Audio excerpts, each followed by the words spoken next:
Before a bomber appeared on the horizon, there was already a silhouette waiting for it on the ground. The 88mm Flak. Born as an anti-aircraft weapon in the 1930s, its power, velocity, and cruciform mount turned it into far more than a shot into the sky. It became the piece that merged two wars into one, bringing down aircraft at more than 10 kilometers in altitude and piercing Allied armor from distances where the enemy did not yet realize it was in danger. In Africa, in the east, and over German cities, the 88 drew a line of fire the Allies learned to fear. Its sharp thunder, blinding flash, and brutal precision made it the legend of the weapon that could do it all. Es la infame pieza de artillería de la Blitzkrieg, el arma de campo más devastadora de la Segunda Guerra Mundial.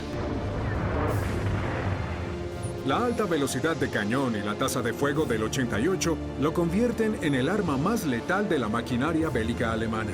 Operada por expertos, dispara cartuchos explosivos a una tasa de 20 por minuto, tanto hacia el aire como hacia el campo de batalla. The Flak 88 was born in a world preparing for war while pretending to seek peace. During the 1930s, Krupp, under Reichswehr supervision, sought an anti-aircraft gun capable of reaching the new high-altitude bombers emerging as a serious threat. From that need came the Fliegerabwehrkanone 18, abbreviated Flak 18, an 88mm gun mounted on a cruciform carriage, able to rotate rapidly and elevate its barrel beyond 85 degrees. Its design was a lesson in German engineering, precision, durability, and versatility. At the heart of the weapon was its semi-automatic sliding block breech, allowing a rate of fire between 15 and 20 rounds per minute, an extraordinary figure for a gun of that caliber. Each high-explosive shell weighed between 9 and 10 kilograms, and its muzzle velocity exceeded 820 meters per second, enough to strike bombers at 10 kilometers of altitude or shatter fortified positions. Its cruciform mount, with lateral stabilizers and a central rotating axis, granted the gun a full firing arc. It could track an aircraft and then level its barrel against a tank within seconds. El cañón de 88 milímetros era literalmente un arma de primera categoría. No solo podía disparar a mayor distancia, sino que tenía una increíble tasa de muerte. Básicamente era letal. Esa cosa era diabólica. What set this cannon apart from other anti-aircraft guns was not just its power, but its tactical flexibility. With the arrival of the Flak 36 and later the Flak 37, names overshadowed by the already familiar 88, improvements were introduced.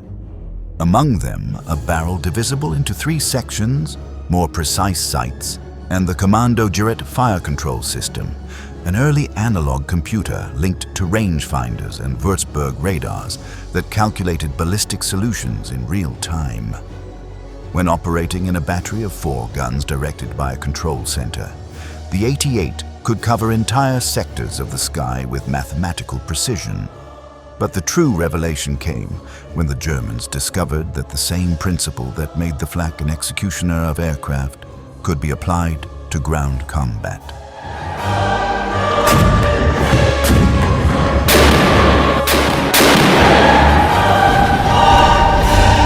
Its flat trajectory and high muzzle velocity made it lethal against armor. In 1939 tests, armor-piercing rounds penetrated more than 100 millimeters of steel at 1 kilometer, something no Allied anti-tank gun could match at the time. Thus, what began as anti-aircraft artillery became a multi-purpose weapon capable of confronting any threat in any direction. As Germany expanded its fronts, Flak 80s traveled on their trailers, ready to deploy within minutes. Their mere presence altered the balance of battle. A commander could position them behind the lines and, in seconds, transform them into siege guns, air defense weapons, or tank killers. Every shot from a Flak 88 was a combination of calculation and courage. A 4-gun battery tracked invisible trajectories in the air, altitude, speed, angle of approach. Operators of the Commando Jet 40 turned cranks and marked coordinates while rangefinders and radars fed data. Within seconds, orders reached the guns. Fuses were set with watchmaker precision. The objective: fill with steel a patch of sky the enemy had not yet crossed.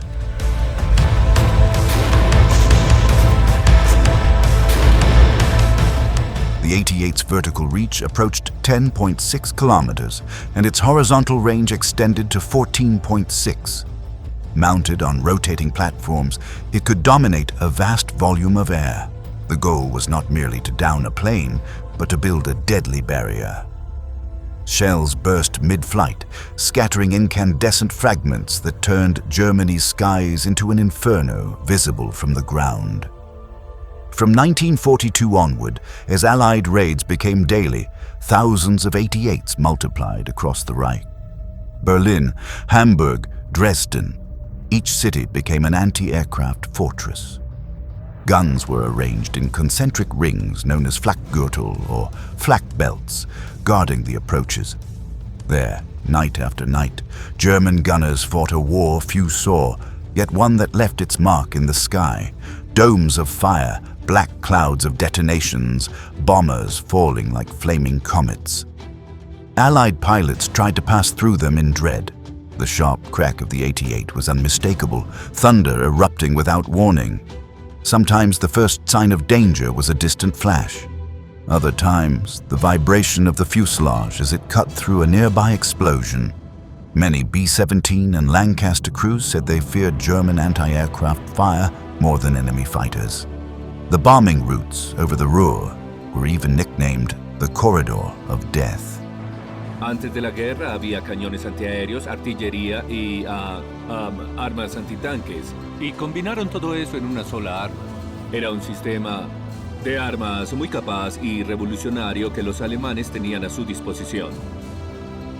Flak batteries operated with discipline. Each shot cost precious seconds and required coordination from a crew of 6 to 10 men. They knew their positions were visible and largely static, vulnerable to fighter-bomber attacks. Yet they remained. Luftwaffe reports estimated that up to 80% of heavy flak crews were destroyed or wounded before war's end. They were, quite literally, fixed targets in a mobile war. Still, when the system worked, the sky became a death trap. The Flak 88 could fire a round every 3 seconds, and in coordination with other guns and 37 and 20 millimeter fire, it created a mesh of steel and flame almost impossible to cross unscathed. The thing about this is it's not just the size of the shell, it's the velocity, which is the speed with which the projectile is hurtling across the air. And this can hurtle a shell at kind of, on a vertical level at 3,200 feet per second, which is a hell of a rate. I mean, that's basically a kilometer a second. The statistics were relentless. In 1943, German flak units shot down more than 3,000 Allied aircraft. Though the cost in ammunition and lives was enormous, the strategic impact was immense. Without them, the defense of the Reich would have collapsed much earlier. Yet the 80's technical greatness came at a price. To reach its targets, it had to remain exposed. Its fixed or semi-mobile positions were detected and marked for bombing or strafing. In the war's final years, crews knew that surviving more than a week in the same emplacement was almost miraculous. The Flak 88 was not just a weapon, it was a boundary between life and death. Wherever the sky opened for Allied bombers, the 88 waited below, precise as a clock and lethal as a scythe.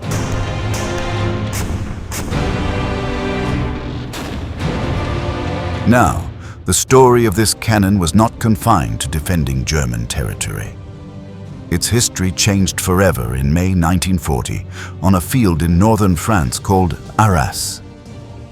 The German offensive advanced swiftly, but British and French resistance counterattacked with what seemed unstoppable. Matilda II and Char B-1 tanks, armored monsters that the German Pak-36 anti-tank gun could barely scratch. Shells bounced off their steel plates like stones against a wall. Within hours, The German advance was close to breaking. It was then that Erwin Rommel, commander of the 7th Panzer Division, made a decision that would redefine the weapon.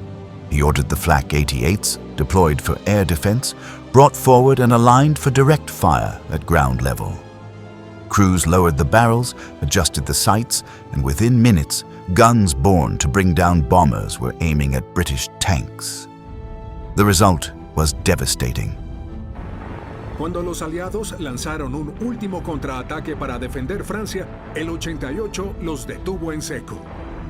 En un momento que cambió la guerra, el general de división alemán Rommel usó sus 88s como una pantalla antitanque. Golpeó los tanques aliados hasta someterlos y así nació la leyenda. Armor-piercing rounds, propelled at over 900 meters per second, sliced through the frontal armor of the Matilda like hot butter. Each impact was a burst of flame, each shot a sentence. In less than an hour, the Allied counterattack collapsed. Rommel had discovered a new role for the 88, the ultimate tank hunter. From that day forward, the Flak 88 became indispensable to German doctrine. Every armored division sought to integrate at least one battery of these guns. That was only the beginning. The next great test came in the North African desert, where Rommel once again relied on his old steel allies. There, under the blazing sun and shimmering Sahara air, the 88s were camouflaged in depressions or among dunes, barrels nearly level, waiting. Es una batalla típica de Rommel, pues muy astutamente atrajo a los tanques de Estados Unidos hacia una línea de cañones antitanques y luego contraatacó contra la infantería estadounidense. Comenzaron a caer, uno, por un enemigo que estaba distante, donde no podías alcanzarlo, pero él sí podía. Tus tanques literalmente no hacían nada para detener las balas de 88 milímetros que llegaban. Allied tanks advancing with confidence found a desert ignited by the flash of the 88. From over 2 kilometers away, shells pierced their armor before they could even respond. Reports from 1942 summarized it bluntly. The 88 is the most feared weapon by tanks. Rommel used it with precision. His positions were a blend of calculation and ambush. 12 guns in battery, covered by panzer units or infantry, created zones impossible to breach. At Hellfire Pass, for example, the Afrika Korps repelled repeated British offensives thanks to concentrated 88 fire. Speed, range, and accuracy turned each gun into an invisible wall. Allied armor was destroyed before knowing where the blow had come from. And although it has this incredibly high profile, which doesn't make it particularly good as an anti-tank gun, typically you want something much, much lower to the ground, doesn't really matter in the desert, because although you can see for absolutely miles, this can outgun anything that the Allies have got. It doesn't matter that you can see it, because even for your binoculars, kind of a mile and a half away, this thing is still going to hit you, and it's going to be able to destroy any tank in the British arsenal. Finally, the Eastern Front encountered the legend. Against Soviet T-34s, the 88 became the salvation of outnumbered German divisions.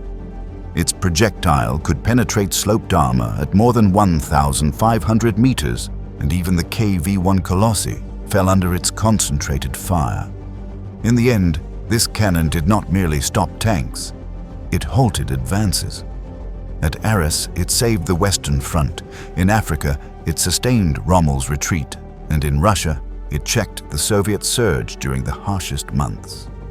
Its effectiveness reshaped doctrine. Its sound etched fear into enemy armor crews.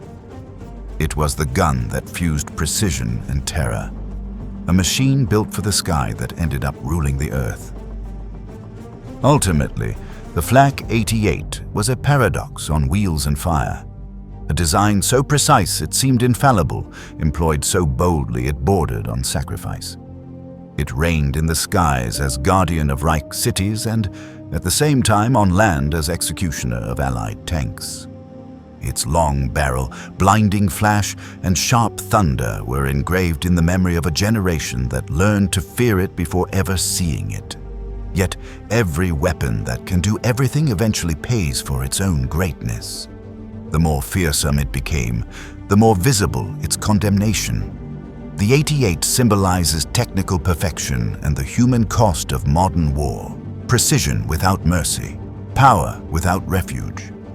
A silhouette that still today, among the echoes of the past, reminds us that superiority always comes at a price. This brings us to the end.